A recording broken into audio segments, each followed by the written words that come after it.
പറയാൻ പോകുന്ന എക്സ്ട്രീനസ് വേരിയബിളും കോഫൗണ്ടിങ് വേരിയബിളും. സോ എക്സ്ട്രീനസ് വേരിയബിൾ എന്ന് പറഞ്ഞു കഴിഞ്ഞാൽ basically unmeasured externally factors affecting D V. അതായത് ഇനിയിപ്പോൾ ഡി വി ഐ വി എന്ന് പറയുമ്പോൾ തിരിഞ്ഞു പോകേണ്ട ഡിപ്പെൻഡിങ് വേരിയബിൾ ആണ് D V, independent variable I V ആണ്. അപ്പോൾ ഡി വി കാരണമാണ് ഇവിടെ അതാണ് നമുക്ക് എക്സ്റ്റേണൽ ഫാക്ടർ കാരണം അൺമെഷേർഡ് എക്സ്റ്റേണൽ ഫാക്ടേഴ്സ് ആണ് അഫക്റ്റിംഗ് ഡി വി.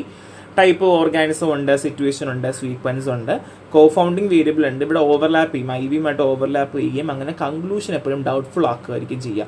ഇപ്പം വലിയ ആൾക്കാരുണ്ട്, കുഞ്ഞു ആൾക്കാരുണ്ട്. ഇവരെ നമ്മൾ വയലൻസ് കാണിച്ചു കൊടുത്തുകൊണ്ടിരിക്കുകയാണ്. ഏറ്റവും കൂടുതൽ ഇൻഫ്ലുവൻസ് ആവുന്ന ആൾക്കാരായിരിക്കും കുഞ്ഞു കുട്ടികളായിരിക്കും. അപ്പോൾ അവിടെ ഓവർലാപ്പിംഗ് നടക്കുന്നുണ്ട്. അപ്പോൾ അതുകൊണ്ട് നമുക്ക് എന്ത് ചെയ്യാൻ പറ്റില്ല, ഒരു കാരണവശാലും നമുക്ക് കൺക്ലൂഷൻ നമുക്ക് ഇതായിരിക്കും എന്ന് പറയാൻ പറ്റില്ല, ഡൗട്ട്ഫുൾ ആയിട്ടേ പറയാൻ പറ്റും. ഇത് ആക്റ്റീവ് ആട്രിബ്യൂട്ട് വാല്യൂയും ക്വാണ്ടിറ്റേറ്റീവ് ആൻഡ് കാറ്റഗറിയൽ വേരിയബിളിൻ്റെയും കോളമാണ്. നിർബന്ധമായും ഇത് പഠിക്കണം. ഞാൻ ഒരു കോളം സ്കിപ്പ് ചെയ്യാൻ നിങ്ങളോട് പറയില്ല, because it's very very important. ഇനി കണ്ടിന്യൂസ് വേരിയബിളും ഡിസ്ക്രീറ്റ് വേരിയബിൾസും ആണ് പറയാൻ പോകുന്നത്.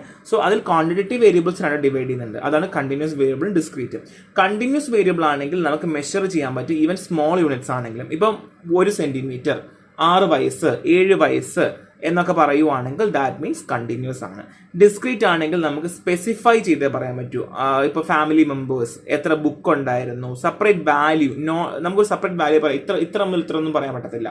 ഇപ്പോൾ എക്സാമ്പിൾ പറയുവാണെങ്കിൽ നമുക്ക് കണ്ടിന്യൂസ് ഡിസ്ക്രീറ്റ് എങ്ങനെയാണെന്ന് കണ്ടുപിടിക്കാം. The bar press that a rat makes in a Skinner box. Skinner ബോക്സിനകത്ത് ഒരു ബാർ പ്രസ് ചെയ്യുമ്പോഴാണ്, ഈ ബാർ പ്രസ് ചെയ്യുമ്പോഴാണ് ഈ എന്ത് ചെയ്യുന്നത്, റാറ്റ് അകത്തേക്ക് വീഴുന്നത്.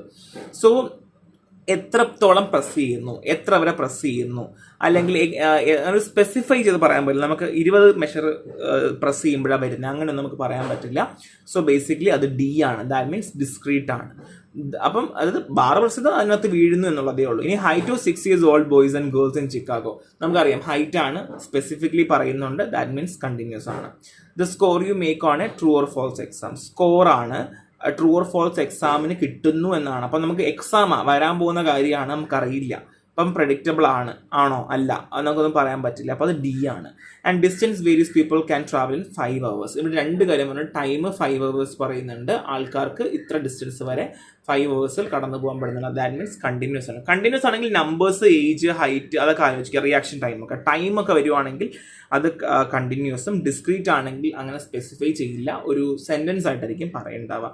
ഇതൊന്നും ചോദിക്കില്ല, ജസ്റ്റ് മനസ്സിലാക്കി വെക്കുക. വേരിയബിൾസ് എങ്ങനെയാണ് മനസ്സിലാക്കേണ്ടത്, എന്തൊക്കെയാണെന്ന് മനസ്സിലാക്കിയാൽ മതി. അങ്ങനെ നിങ്ങൾ ടെസ്റ്റ് ചെയ്യാൻ ചോദിക്കുന്നുണ്ടാവില്ല. And next one is construct ആണ്. അതിൽ concept, a general idea or abstraction. So construct a concept develop or adopt for scientific use in measurable. Scientific യൂസിന് വേണ്ടിയും ആൻഡ് ഇറ്റ്സ് മെഷറബിൾ ആണ്. ഒരു കൺസെപ്റ്റ് ഡെവലപ്പ് ചെയ്തെടുക്കുന്നു എന്നുള്ളതാണ്. അതിനുവേണ്ടി നമ്മൾ കൺസ്ട്രക്ടർ എന്നൊരു പ്രോപ്പർട്ടി യൂസ് ചെയ്യുന്നു. So intervals become a construct when operationally defined by test. നമ്മൾ ടെസ്റ്റ് വെച്ചിട്ട് നമ്മൾ ഇന്റർവൽസ് നമ്മൾ മെഷർ ചെയ്യുകയാണെങ്കിൽ ഓട്ടോമാറ്റിക്കലി കൺസ്ട്രക്ട് ആണ്. സോ കാറ്റക്സ് എന്തൊക്കെയാണ്, തിയററ്റിക്കൽ ഫ്രെയിംവർക്കിന്റെ പാർട്ടാണ്, operationally defined for a measurement. And type of construct തന്നെ ഇന്റർവെൻഡിങ് വേരിയബിൾ ഉണ്ട്, ഹൈപ്പോത്തറ്റിക്കൽ കൺസ്ട്രക്ട് ഉണ്ട്. ഇന്റർവെൻഡിങ് വേരിയബിൾ ആണ് construct that summarise other variable and have no meaning output the context. No meaning output context ആയിരിക്കും. അവിടെ example reaction potential, hostility. Reaction potential means depending on habit, strength and drive ആണ്. Hostility ആണെങ്കിൽ ഇന്റർഫിയർഡ് from the aggressive act. അപ്പം construct അറിയാം, general idea ഒരു abstraction ആണ് concept കൊണ്ട് ഉദ്ദേശിക്കുന്നത്. കൺസ്ട്രക്ട് ആണെങ്കിൽ എന്താണ്, നമ്മൾ അഡോപ്റ്റ് ചെയ്യുകയാണ്, നമുക്ക് ഒരു സയന്റിഫിക് യൂസിന് മെഷറബിളിന് വേണ്ടി അഡോപ്റ്റ് ചെയ്യുവാണ് ചെയ്യുക. അതിനെയാണ് ഇന്റർവെന്നിങ്ങും ആൻഡ് ഹൈപ്പോത്തറ്റിക്കൽ. ഹൈപ്പോത്തറ്റിക്കൽ എന്നാണ് സംതിങ് റിയൽ അല്ലെങ്കിൽ മെഷറബിൾ ആയിട്ട് നമ്മൾ പറയുവാണ് ചെയ്യുക. അവിടെ ഹാബിറ്റ്, സ്ട്രെങ്ത്, റിഫ്ലെക്സ്, IQ ഒക്കെയാണ് എക്സാമ്പിൾ വരുന്നത്.